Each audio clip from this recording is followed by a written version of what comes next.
Hello dear students, AKS tutorials के इस lecture video में आपका स्वागत है। तो आज के इस लेक्चर में हम सेट्स चैप्टर के बारे में पढ़ेंगे, जो कि आपका 11 साइंस के सिलेबस में देखने को मिलेगा। तो वीडियो शुरू करने से पहले आप सबसे एक गुजारिश है कि इस वीडियो को लास्ट तक देखें बिना कट किए, और हो सके तो ईयरफोन्स का इस्तेमाल करें ताकि आपको क्लियरली सुनाई दे। तो चलिए आगे बढ़ते हैं। तो सबसे पहले सेट्स। तो सेट्स का डेफिनेशन क्या होता है? तो सेट्स का डेफिनेशन होता है collection of well defined objects. तो आई रिपीट, क्या होता है सेट्स का मतलब? Collection of well defined objects. तो स्टेटमेंट में क्या समझ में आया आपको?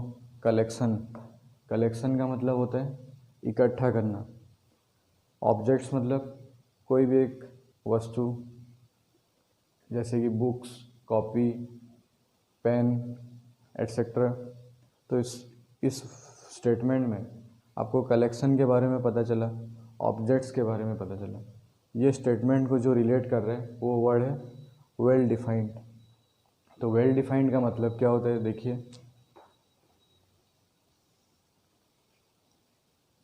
Can not changes from person to person,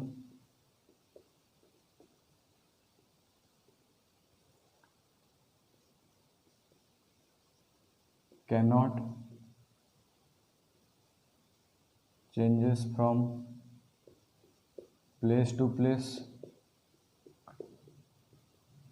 and cannot changes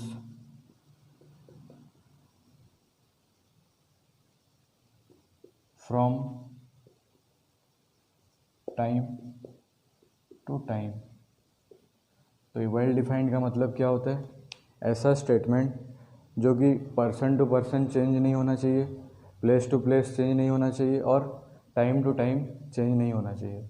तो कुछ एक एग्जांपल लेते हैं, जैसे कि मल्टीपल्स ऑफ 5 लेस देन 50। तो बताओ क्या क्या होगा? 50 से कम 5 के मल्टीपल्स, मतलब कौन कौन सा नंबर्स आएंगे जो कि 5 का मल्टीपल होना चाहिए और वो 50 से छोटा होना चाहिए। तो 5, 10, 15, 20, 25, 30, 35, 40, 45। यहाँ हम 50 को इंक्लूड नहीं करेंगे क्योंकि 50 से छोटा होना चाहिए। यहाँ पे तो बोला नहीं है लेस देन और इक्वल टू 50, यहाँ सिर्फ लेस देन 50 बोला गया है। तो 5 का मल्टीपल 5, 10, 15, 20, 25, 30, 35, 40 एंड 45। तो ये चीज़ मेरे लिए भी होगा, आपके लिए भी होगा। इंडिया में हो रहा है तो पाकिस्तान में भी होगा, अमेरिका में भी होगा, कहीं पे भी आप जाए हर जगह में यही चीज़ ही होगा। 5 का मल्टीपल्स जो कि 50 से छोटा होना चाहिए। टाइम टू टाइम, ये अगर आज ये स्टेटमेंट का आंसर आज ये है तो आज से 10 साल बाद या फिर लॉकडाउन के बाद आप अगर चेक करेंगे तो यही आंसर मिलेगा आपको। तो समझ में आया सेट्स क्या होता है? Collection of well defined objects, मतलब ऐसा चीज़ जो कि पर्सन टू पर्सन चेंज नहीं होना चाहिए, प्लेस टू प्लेस चेंज नहीं होना चाहिए, और टाइम टू टाइम चेंज नहीं होना चाहिए। हमेशा इस 3 क्राइटेरिया को फिलअप करना चाहिए एक स्टेटमेंट, ताकि हम उसको सेट बोल सकें। तो कुछ और एग्जांपल लेते हैं। आप सभी को इंग्लिश अल्फ़ाबेट के बारे में पता होगा। 26 लेटर्स होता है, ABCDEF ऐसे जेड तक। वहाँ पे अगर मेरे को बोला गया कलेक्शन ऑफ भावेल्स, तो कलेक्शन ऑफ भावेल्स जो होता है वो मेरे लिए भी AEIOU होगा, आपके लिए भी क्या होगा? वही सेम AEIOU। हमारे लिए इंडिया में अगर ये हो रहा है तो फॉरेन कंट्रीज़ में भी तो चेंज नहीं होगा, क्योंकि वो लोग भले ही इंग्लिश हमसे ज़्यादा जानते हैं, लेकिन उनके लिए भी वावेल्स मतलब ए ई आई ओ यू है, हमारे लिए भी ए ई आई ओ यू है टाइम टू टाइम। आज अगर ए ई आई ओ यू हो रहा है तो लॉकडाउन के बाद तो बदलने वाला नहीं है कि बदल जाएगा, नहीं बदलेगा। तो इसको भी हम बोलेंगे सेट्स।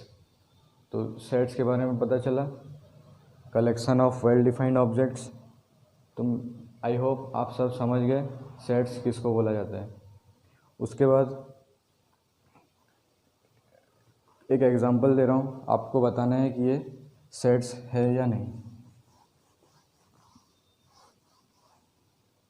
अगर आपको बोला जाए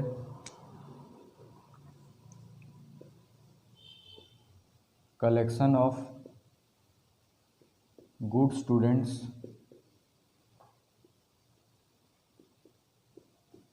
ऑफ योर क्लास, तो बताओ ये सेट होगा या नहीं। तो जो जो सोच रहे हैं कि ये सेट होगा तो उनका थिंकिंग गलत है। क्यों? क्योंकि देखिए collection of good students of your class, तो यहाँ पे गुड स्टूडेंट्स मतलब सारे बच्चे तो गुड स्टूडेंट्स नहीं है। सपोज हम आपके स्कूल में 3 या 4 टीचर आपको पढ़ा रहे हैं, तो वो 3 और 4 टीचर में किसी के लिए गुड स्टूडेंट्स कोई 2 बच्चा रहा और किसी के लिए और 2 बच्चा हुआ। भले ही दोनों का कॉमन हो सकता है लेकिन सबके लिए वेरी कर रहा है, तो वो पर्सन टू पर्सन चेंज हो रहा है। मतलब यहाँ पे जो वर्ड है गुड, ये वेल डिफाइंड नहीं है। समझ में आया? तो हम इसको सेट नहीं बोलेंगे। तो जहाँ पे भी एडजेक्टिव फॉर्म वाला चीज़ आया जैसे good, intelligent, beautiful and so on, ये सब वर्ड जहाँ भी आया तो आपको इसको सेट से अलग कर देना, ये सेट नहीं होगा। समझ में आया? और एक example, collection of beautiful girls of A locality. तो इस स्टेटमेंट को शायद आप देख के मन ही मन हंसते रहेंगे।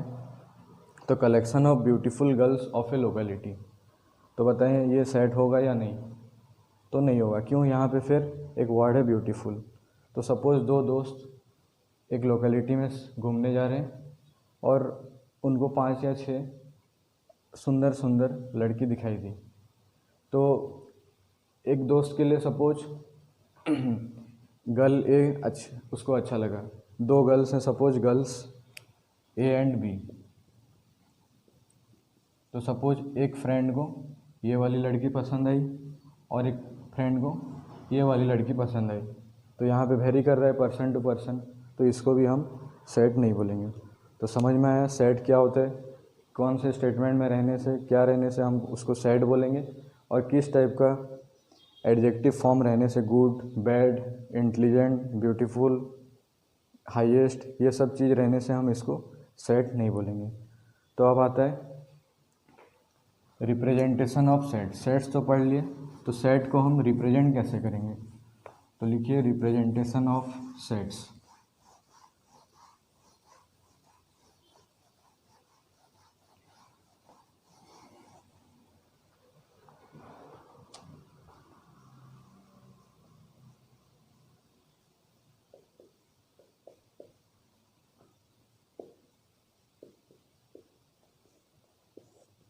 तो रिप्रेजेंटेशन ऑफ सेट्स, तो जनरली हम सेट्स को रिप्रेजेंट करते हैं एक कैपिटल लेटर्स में, और उसके जो जो एलिमेंट्स होते हैं उसको हम स्मॉल लेटर में रिप्रेजेंट करते हैं। जैसे कि सेट्स का एग्जांपल मैं आपको बताया था, कलेक्शन ऑफ भावेल्स। तो कलेक्शन ऑफ भावेल्स मतलब क्या होता है? ए, ई, आई, ओ, यू। तो क्या ये सेट हो गया? नहीं। हम इसको रिप्रेजेंट करेंगे। कैसे रिप्रेजेंट करेंगे? एक कैपिटल लेटर सपोज ए से डिनोट करते हैं और इसमें एक करली ब्रेसेस यूज करते हैं। तो ये हुआ collection of vowels. Set A equal to A, E, I, O and U. उसी तरह मल्टीपल्स ऑफ 5 लेस देन 50। तो सपोज बी इक्वल टू उसी तरह 5, 10, 15 20, 25, 30, 35, 40, 45 और ये ख़त्म। समझ में आया? तो सेट्स को हम रिप्रेजेंट करते हैं एक कैपिटल लेटर्स में, जिसमें कि कैपिटल लेटर वो खुद एक सेट है। Set A equal to A E I O U and set B equal to 5, 10, 15, 20, 25, 30, 35, 40 and 45। तो समझ में आया? और एक चीज़ आपको बता दूं, देखिए यहाँ पे ए सेट ए का एलिमेंट्स है, ई सेट ए का एलिमेंट है, आई भी सेट ए का एलिमेंट है, ओ भी सेट ए का एलिमेंट्स है और यू भी सेट ए का एलिमेंट्स है। तो इसमें हम एक सिंबल यूज करते हैं, a belongs to capital A, set A. तो इस सिंबल का मतलब होता है बिलोंग्स टू, मतलब सेट ए में एलिमेंट ए मौजूद है। उसी तरह e belongs to set A, i belongs to set A, फिर o belongs to set A and u belongs to set A. अभी अगर सपोज एक एलिमेंट्स बी है यहाँ, तो क्या बी सेट ए में प्रेजेंट है क्या? नहीं। तो यहाँ पे क्या लिखेंगे? Does not belongs to set A. तो आप यहाँ पे नोट कर लीजिए, इसका मतलब होता है बिलोंग्स टू और इसका मतलब होता है डज नॉट बिलोंग्स टू। तो समझ में आया? इसे हम ऐसे रिप्रेजेंट करते हैं, सेट का रिप्रेजेंटेशन। तो ये नॉर्मल चीज़ है, आगे हम पढ़ेंगे दो तरह से हम सेट्स को रिप्रेजेंट करते हैं। तो आई होप आपको यहाँ तक समझ में आ गया होगा सेट्स क्या होता है, सेट को हम जनरली कैसे रिप्रेजेंट करते हैं। ये है सेट्स के कुछ बेसिक चीज़। तो अब कॉन्सेप्ट में घुसते हैं। रिप्रेजेंटेशन ऑफ सेट्स में सबसे पहला आता है रोस्टर फॉर्म या रोस्टर मेथड, या फिर उसको हम टेबुलर मेथड भी बोला जाता है। तो रिप्रेजेंटेशन ऑफ सेट्स में सबसे पहले आता है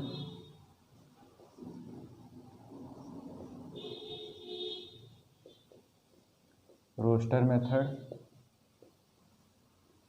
और टेबुलर मेथड।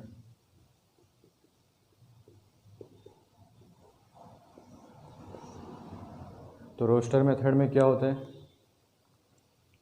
तो इसका लिखिए डेफिनेशन टाइप, मतलब एक जनरल लिखिए कैसे इसको हम रिप्रेजेंट करते हैं। इन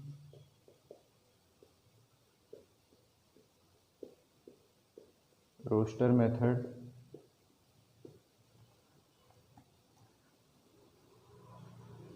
all the elements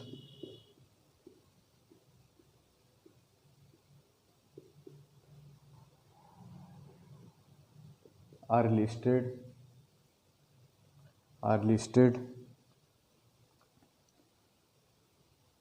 and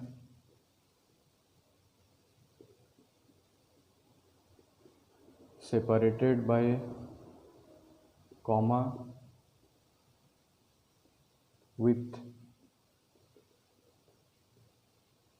a curly braces। तो इसका मतलब क्या है, रोस्टर मेथड में हम एलिमेंट्स को लिस्ट करते हैं और उनके बीच में कॉमा यूज करते हैं, और हमारा एलिमेंट्स पूरा आ जाने के बाद स्टार्टिंग में और लास्ट में एक करली ब्रेसेस यूज करते हैं। जैसे कि आप इससे पहले मैं आपको बताया था कलेक्शन ऑफ भावेल्स। तो कलेक्शन ऑफ भावेल्स मतलब A equal to A E I O u, ये भी एक कौन सा फॉर्म है, रोस्टर फॉर्म। समझ में आया? तो रोस्टर फॉर्म ज़्यादा हार्ड नहीं है। तो ये हुआ हमारा रोस्टर मेथड और टेबुलर मेथड। इसके बाद आता है सेट बिल्डर मेथड। तो दूसरा मेथड होता है set builder method. Body builder method को ही मत समझना, ये है सेट बिल्डर मेथड।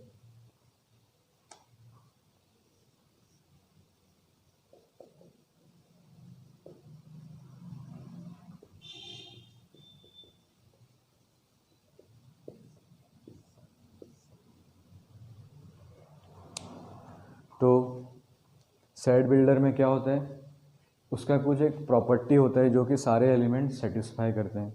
तो इसमें क्या लिखेंगे, all the elements of A sets possesses a single property which is possessed by any of the element present in that set। तो और लिखिए आप, all the elements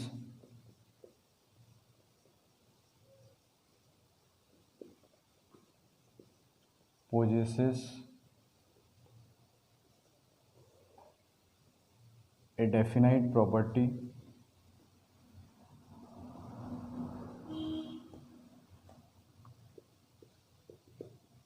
which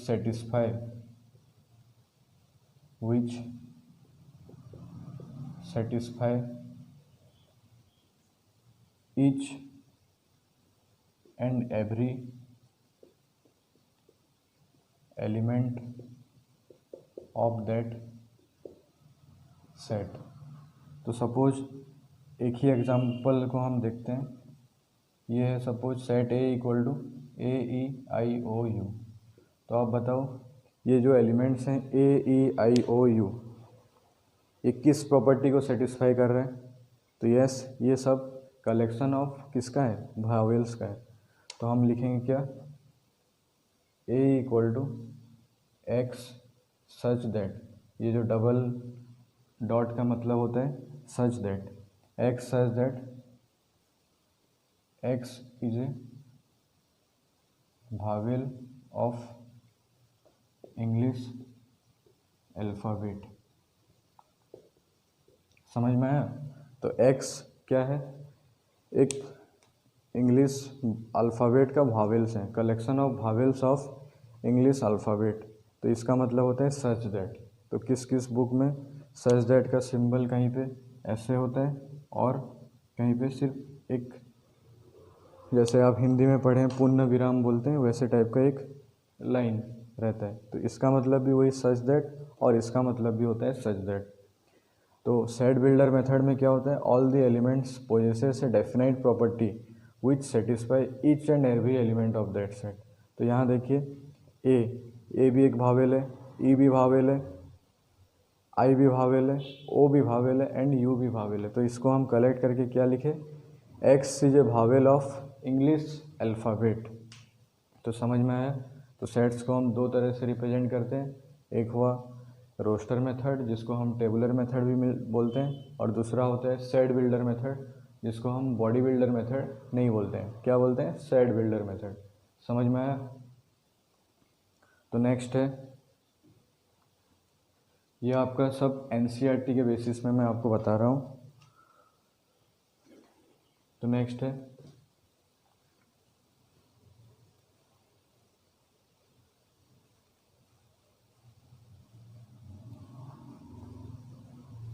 types of sets.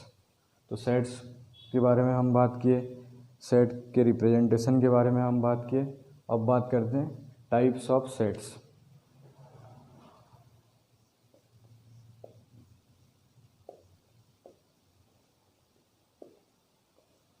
तो types of set में पहला होता है null set. तो नल सेट क्या होता है, आप नाम, नल मतलब क्या, खाली, नल सेट भी इसको बोलते हैं, एम्प्टी सेट भी बोलते हैं और वॉइड सेट भी इसको बोलते हैं। तो इसका 3 नाम है। समझ में आया? तो ऐसा सेट जिसका कुछ भी एलिमेंट नहीं हो, तो आप खुद गैस कीजिए इसको हम रिप्रेजेंट कैसे करेंगे। जस्ट वैसे ए लिख दीजिए और नॉर्मली 2 कर्ली ब्रेसेस बना दीजिए। तो एक एग्जांपल लेते हैं जहाँ पे कि इसको हम समझ सकें। तो सपोज एक क्वेश्चन आपको दिया है, A equal to x such that x is greater than 3 and x is greater than 3 and x is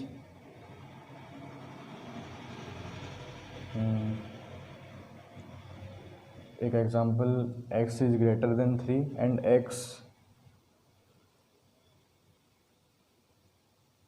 less than 2 और x बोला जाएगा इंटीजर है, तो बताएं ये सेट होगा या नहीं। एक बार बोला गया x का वैल्यू 3 से बड़ा होना चाहिए और x का वैल्यू 2 से छोटा होना चाहिए। तो ऐसे कुछ इंटीजर्स हैं क्या जो कि 3 से बड़ा हो और 2 से छोटा हो? तो कोई भी ऐसा इंटीजर नहीं है जो कि एट ए टाइम 3 से बड़ा भी होता होगा और एट ए टाइम 2 से छोटा भी होगा। तो इसलिए हम यहाँ पे लिख देंगे directly a equal to empty set, और इसको रिप्रेजेंट करते हैं एक ग्रीक लेटर फाई, जिसको हम फाई बोलते हैं। फाई का मतलब होता है एम्प्टी सेट, मतलब हर एक ऐसा सेट जिसमें कुछ भी एलिमेंट प्रेजेंट नहीं हो। समझ में आया? तो नल सेट मतलब एम्प्टी सेट, वॉइड सेट इसका पर्यायवाची शब्द है और इसका मीनिंग होता है ऐसा सेट जिसमें एक भी एलिमेंट मौजूद ना रहे। समझ में आया? तो उसके बाद है इक्वल सेट्स। सेकंड है इक्वल सेट्स। तो आप नाम से ही जान सकते हैं इक्वल सेट्स मतलब दो सेट्स का एलिमेंट क्या होना चाहिए? इक्वल होना चाहिए। तो suppose let a equal to 1 2 2 3 और सेट b हमारे पास है 1 2 एंड 3। तो बताओ ये इक्वल सेट्स होगा या नहीं? तो कोई अगर मेरे को पूछेगा, मैं आपको अगर एक क्वेश्चन पूछूं कि ये सेट ए में कितने एलिमेंट्स हैं, तो सबको ही बोलेंगे 4 एलिमेंट्स हैं, 1 2 2 3। लेकिन ये 2 दो बार रिपीट है तो हम उसको एक ही बार काउंट करेंगे। तो मतलब ए का भी एलिमेंट है 1 2 और 3 और बी का एलिमेंट है वही सेम 1 2 और 3। तो क्या होगा? A set A equal to set B. समझ में आया? मतलब दो सेट्स को हम इक्वल कब बोलेंगे? जब उनका सारा एलिमेंट्स इक्वल हो। और एक चीज़, सपोज यहाँ पे बी हमको दिया रहता या फिर सी दिया रहता 2 3 और 1, तो क्या ए बी और सी बराबर है या नहीं? तो यस, ये बराबर है। क्यों? क्योंकि ऑर्डर भी अगर अलग अलग रहा तो आप ये मत सोचिए कि वो डिफरेंट सेट्स है, वो सेम सेट है। मतलब अगर हम अरेंज करके इसको लिखें तो ये 1 2 और 3 ही होगा। तो समझ में आया? तो इक्वल सेट्स का मतलब होता है ऐसा सेट्स जिसका सारा एलिमेंट इक्वल हो इरेस्पेक्टिव ऑफ देयर ऑर्डर्स। मतलब उसका ऑर्डर इधर उधर होने से भी उसको हम कंसिडर करें, कंसिडर नहीं, वो होगा ही होगा। तो समझ में आया? Equal sets, empty sets. तीसरा है फाइनाइट एंड इनफाइनाइट सेट्स। तो थर्ड टाइप आता है फाइनाइट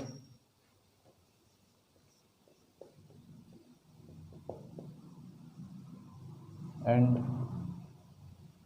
इनफाइनाइट सेट्स। तो फाइनाइट का मतलब आप जानते हैं जो काउंटेबल हो, मतलब हम ऐसे एलिमेंट्स को जिसको हम गिन सकें। इनफाइनाइट मतलब इसका आगे और पीछे हमको पता नहीं है क्या है। मतलब आप डबल मीनिंग मत समझिए। इनफाइनाइट सेट्स का मतलब होता है ऐसा सेट्स जिसका एलिमेंट्स को हम गिन नहीं सकते हैं। जैसे कि आपको एक एग्जांपल दिया गया था AEIOU, तो ये क्या है? एक फाइनाइट सेट्स है। क्यों? क्योंकि इसमें अगर पूछा जाएगा कि इसमें कितने टू एलिमेंट्स प्रेजेंट है, तो यस 5 टू एलिमेंट्स इसमें है, 1 2 3 4 और 5। उसी तरह सपोज एक एग्जांपल दे रहा हूँ, set B equal to 5 10 15 dot dot dot. तो यहाँ पे डॉट डॉट डॉट मतलब क्या? ये so on up to infinite. समझ में आया? तो देखो यहाँ पे कितना एलिमेंट्स है, कोई 3 मत सोचना। क्यों? क्योंकि यहाँ 3 में लिखा हूँ सिर्फ, लेकिन ऑलरेडी इसमें एलिमेंट कितना है? इनफाइनाइट तक एलिमेंट प्रेजेंट है। तो समझ में आया? तो फाइनाइट सेट्स मतलब जहाँ पे एलिमेंट्स को हम गिन सकते हैं, काउंट कर सकते हैं। इनफाइनाइट सेट्स का मतलब होता है जहाँ पे हम एलिमेंट्स को काउंट नहीं कर सकते हैं, गिन नहीं सकते हैं। समझ में आया? तो ये था फाइनाइट एंड इनफाइनाइट सेट्स। तो नेक्स्ट है फोर्थ नंबर, चौथा टाइप, इक्विवेलेंट सेट्स।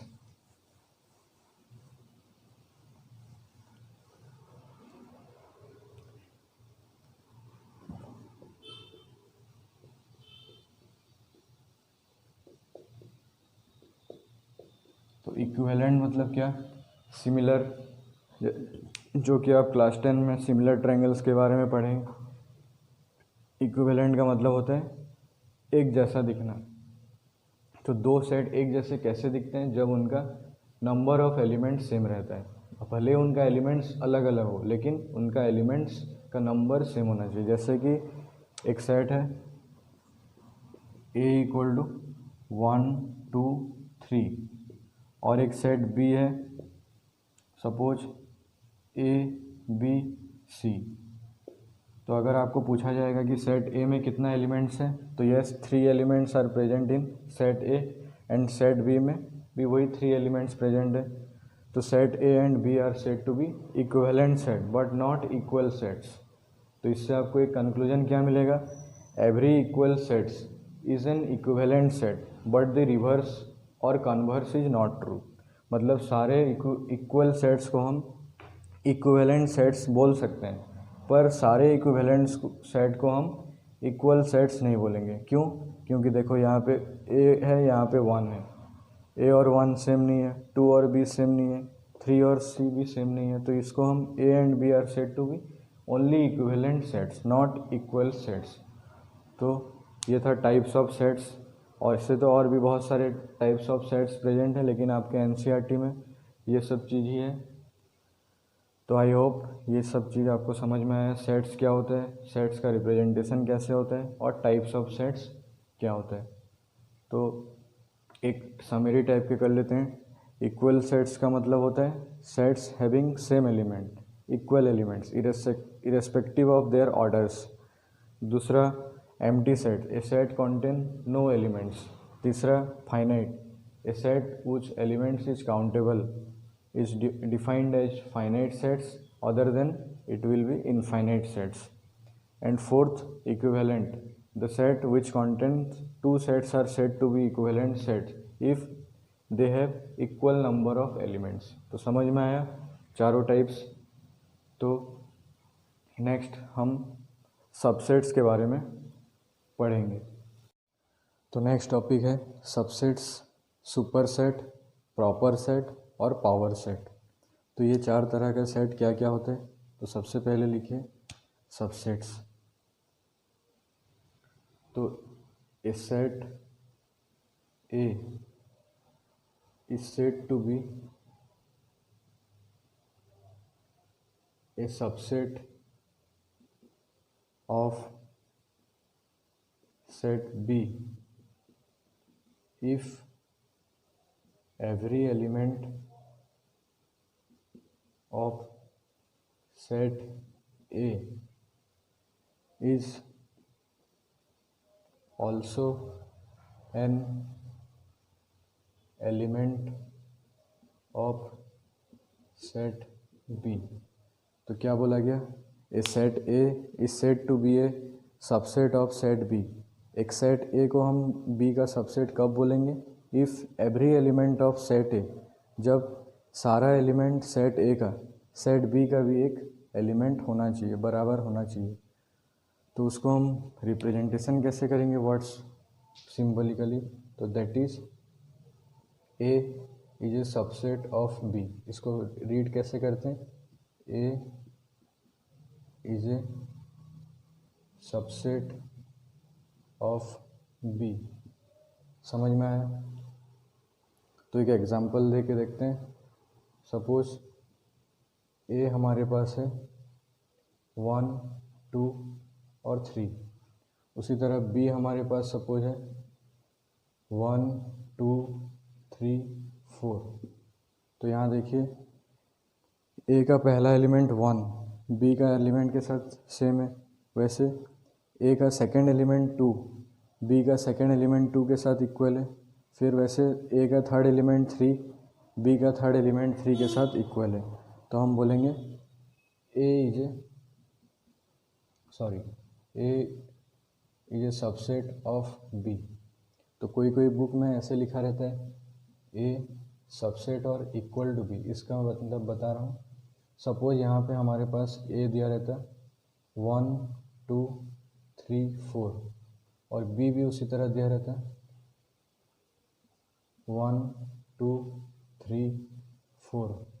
तो यहाँ देखिए ए का सारा एलिमेंट बी का सारा एलिमेंट के साथ इक्वल है, तो हम बोलेंगे ए इक्वल टू बी, मतलब A and B are equal set. तो ये जो सिंबल है इक्वल सेट्स का सिंबल है। तो जब ए का सारा एलिमेंट बी का सारा एलिमेंट के साथ बराबर हो तो हम बोलेंगे ए इज ए सबसेट और equal to A is a subset and equal to B, मतलब ए बी का सबसेट भी है और ए बी के साथ इक्वल भी है। तो समझ में आया सेट क्या होता है, रिप्रेजेंटेशन ऑफ सेट कैसे होता है। फिर टाइप्स ऑफ सेट क्या होते, कितने तरह के होते हैं हम पढ़े, empty set, finite and infinite set, फिर पढ़े इक्वल सेट, इक्विवेलेंट सेट। तो अब ये है सबसेट। तो a set A is said to be a subset of B if every element of set A is also an element of set B. तो उसको हम रिप्रेजेंटेशन लिखते हैं A is a subset of B. तो समझ में आया। तो इसमें एक नोट डाउन कर दीजिए,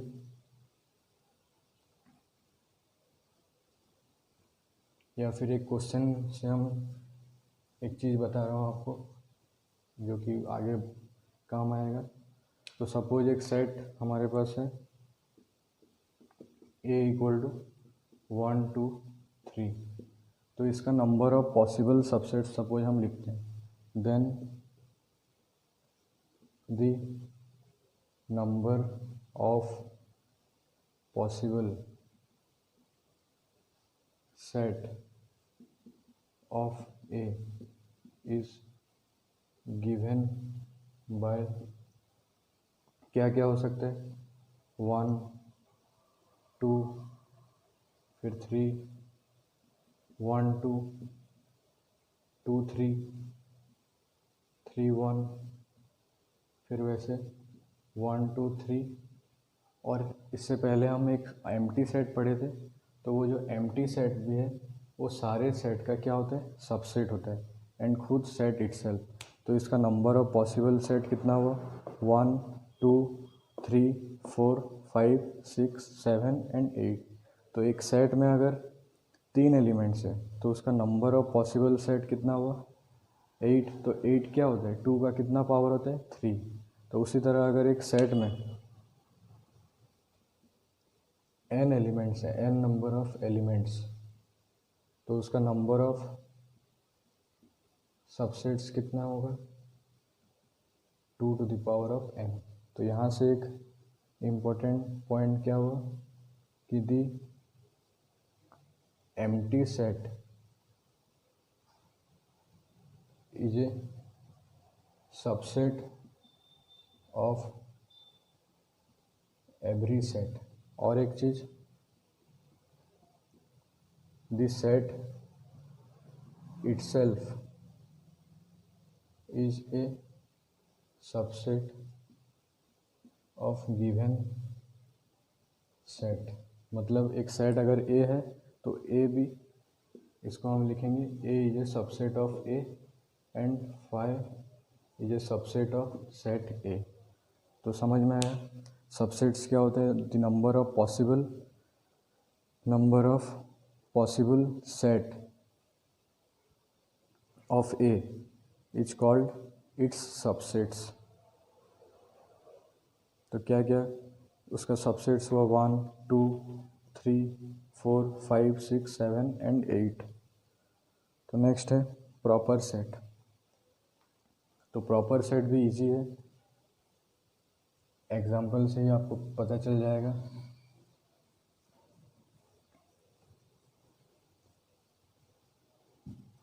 सपोज एक सेट हमारे पास है ए इक्वल टू 1 2 3। और एक एग्जांपल है a इक्वल टू 1 2 3 4। तो यहाँ कौन किसका सबसेट है? Yes, a is a subset of b।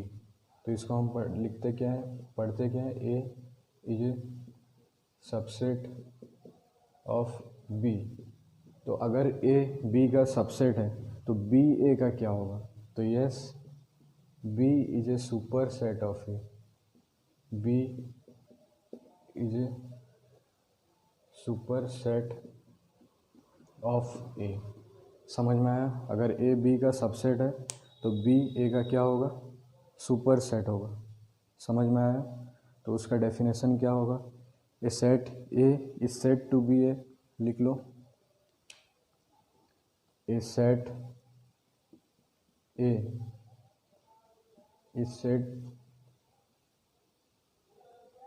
is said to be a superset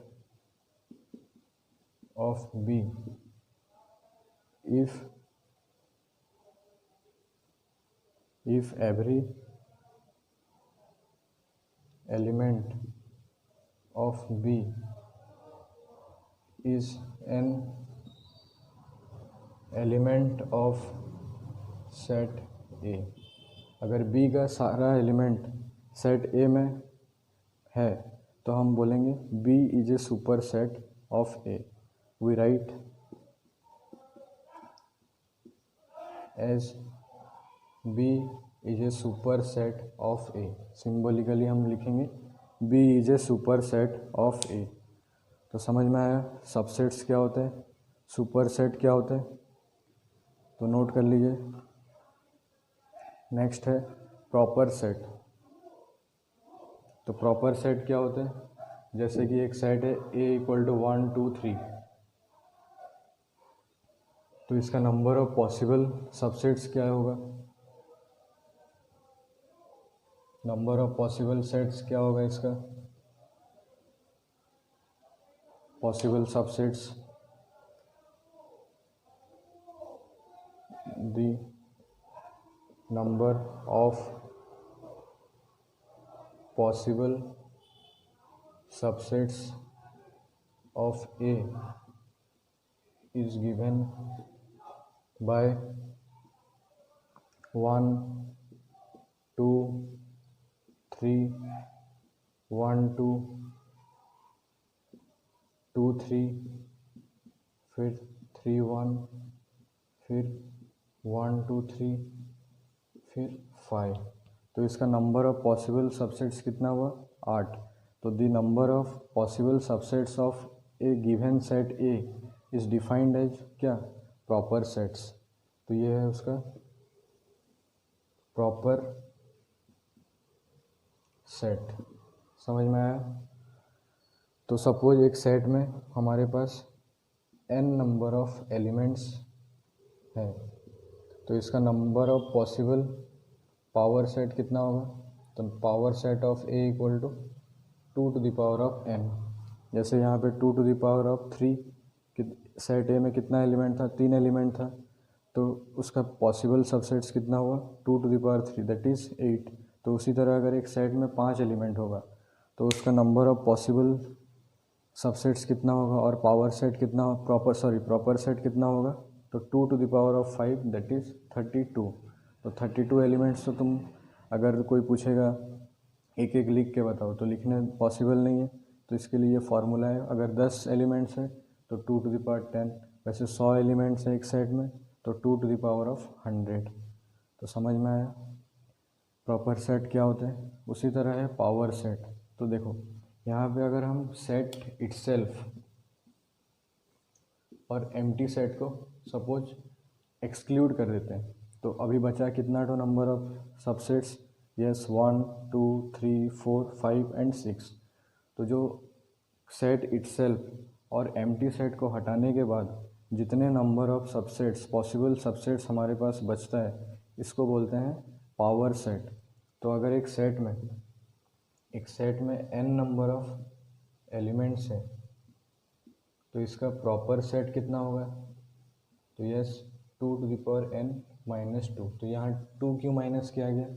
क्योंकि हमको हमेशा set itself and the empty set को वहाँ से एक्सक्लूड करना है, तो दो सेट को हमेशा हम वहाँ से निकालना है, तो इसलिए यहाँ पे हमको 2 माइनस करना पड़ा।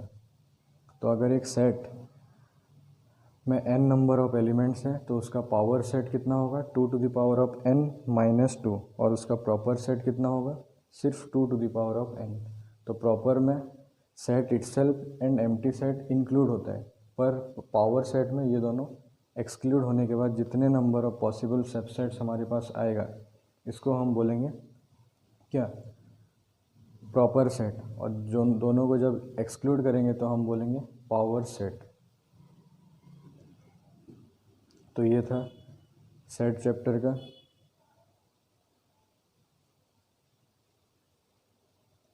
Subsets, super set, proper set and power sets. तो नोट कर लीजिए। इसके आगे और एक छोटा सा चीज़ है इंटरवल्स के बारे में। सॉरी, इंटरवल से पहले और एक चीज़ आपको बता दूं।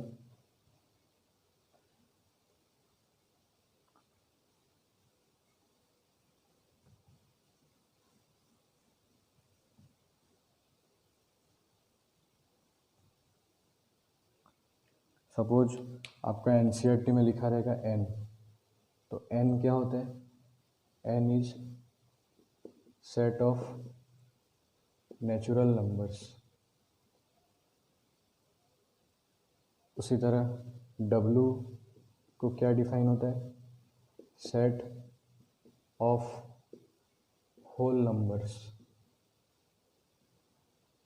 उसी तरह सपोज q लिखा गया, तो q क्या होता है, yes, set of rational numbers. तो रेशनल नंबर आप पढ़े जूनियर क्लासेस में।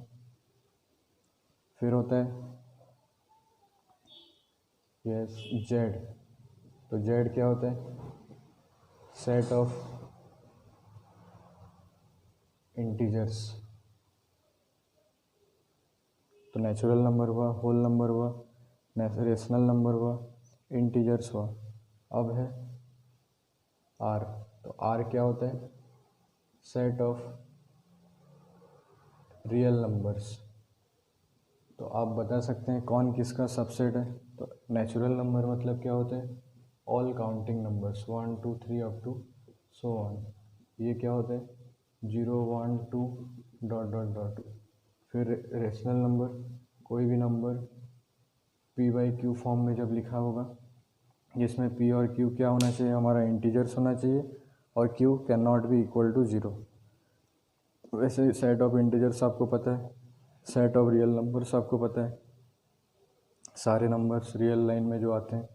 तो आप बता सकते हैं कौन किसका सबसेट है। तो सबसे पहले कौन आएगा, हमारा नेचुरल नंबर, उसके बाद आएगा होल नंबर, फिर आएगा हमारा इंटीजर्स, फिर आएगा रेशनल नंबर, फिर आएगा रियल नंबर। तो समझ में आया, नेचुरल नंबर होल नंबर का सबसेट है, होल नंबर इंटीजर का सबसेट है, इंटीजर किसका सबसेट है, रेशनल नंबर का सबसेट है, और रेशनल नंबर रियल नंबर का सबसेट है। आप इरेशनल नंबर भी पढ़ें, तो इरेशनल नंबर भी रियल नंबर का क्या होगा, सबसेट होगा। तो समझ में आया। तो एनसीईआरटी में जब भी कैपिटल N रहेगा तो आप उसको सेट ऑफ नेचुरल नंबर से ही डिनोट करेंगे। फिर W मतलब ऐसे set of whole numbers, Q मतलब set of rational numbers and so on. तो अभी है intervals.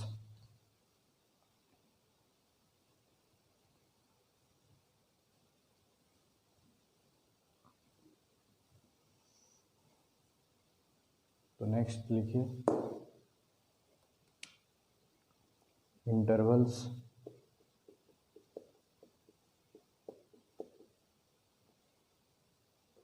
As a subsets of R।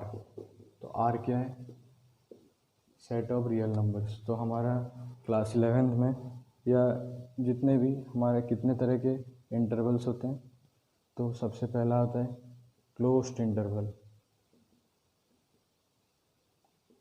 तो क्लोज्ड इंटरवल को कैसे रिप्रेजेंट किया जाता है, क्लोज्ड इंटरवल ए बी। तो क्लोज्ड इंटरवल ए बी मतलब क्या होता है, देखिए सपोज एक नंबर लाइन है, यहाँ पे ए है, यहाँ पे बी है। तो क्लोज्ड इंटरवल ए बी का मतलब होता है ए और बी के बीच में जितने भी रियल नंबर्स होगा सबको हम इंक्लूड करेंगे, और यहाँ पे ए और बी को भी क्या करना पड़ेगा, इंक्लूड करना पड़ेगा। तो इसको अगर हम सेट बिल्डर फॉर्म में लिखेंगे तो x इज सच दैट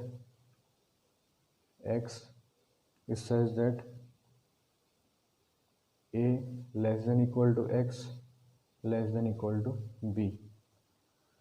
तो समझ में आया।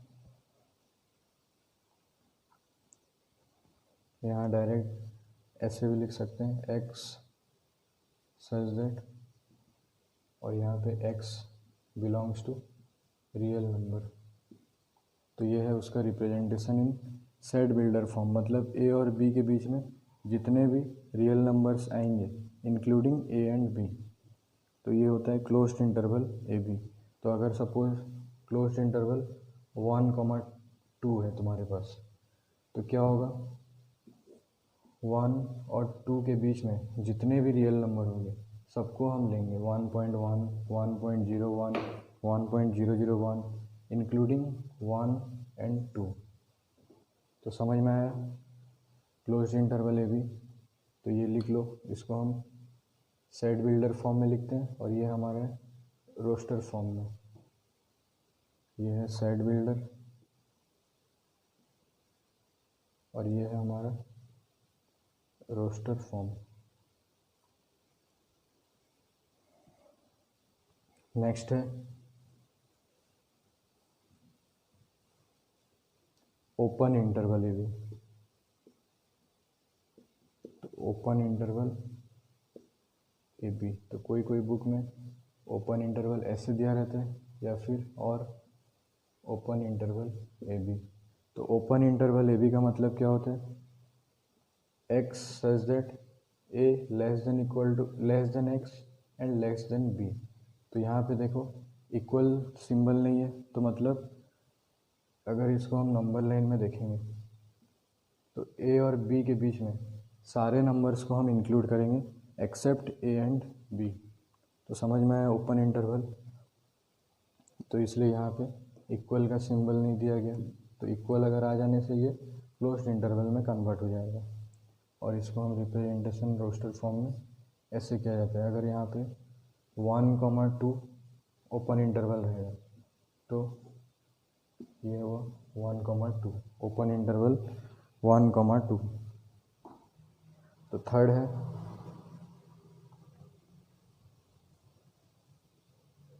Semi open. तो सेमी ओपन में क्या होता है, ऐसे। तो इसमें क्या होगा, x such that a less than x less than equal to b।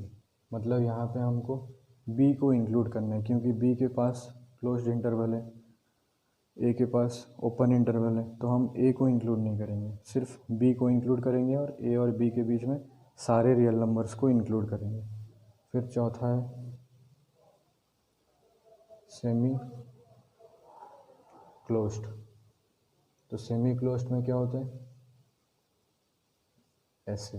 तो x इस सच दैट आप खुद बोल सकते हैं, कहाँ पे अभी क्लोज्ड इंटरवल है a में, तो less than equal to x and less than b। तो समझ में आया, यहाँ पे हमको सिर्फ a को इंक्लूड करना है और b को इंक्लूड नहीं करना है। तो ये था intervals as a subsets of r। मतलब ये जो नंबर है a और b के बीच में जितने भी नंबर आएंगे सब तो रियल नंबर लाइन में आएगा, तो इसलिए हम इसको r का सेट ऑफ रियल नंबर्स का सबसेट बोलेंगे। तो चार तरह का, एक हुआ क्लोज्ड इंटरवल, मतलब क्लोज्ड इंटरवल ए और बी के बीच में सारा एलिमेंट्स को हम इंक्लूड करेंगे including A and B. Open interval में क्या होता है, ए एंड बी को नहीं करेंगे, बाकी उनके बीच में जितने एलिमेंट्स हैं सबको इंक्लूड करेंगे। सेमी ओपन में जहाँ पे जिस तरफ हमारा क्लोज्ड इंटरवल होगा उसको ही सिर्फ इंक्लूड करना है, वैसे यहाँ पे ए को इंक्लूड करना है। तो हमारा एनसीईआरटी का एक्सरसाइज 1.1, 1.2 और 1.3 आप अभी कर सकते हैं। तो नेक्स्ट टॉपिक में मतलब नेक्स्ट वीडियो लेक्चर में आपको कुछ क्वेश्चंस मैं करवाऊँगा, इम्पोर्टेंट क्वेश्चन ये तीनों एक्सरसाइज का।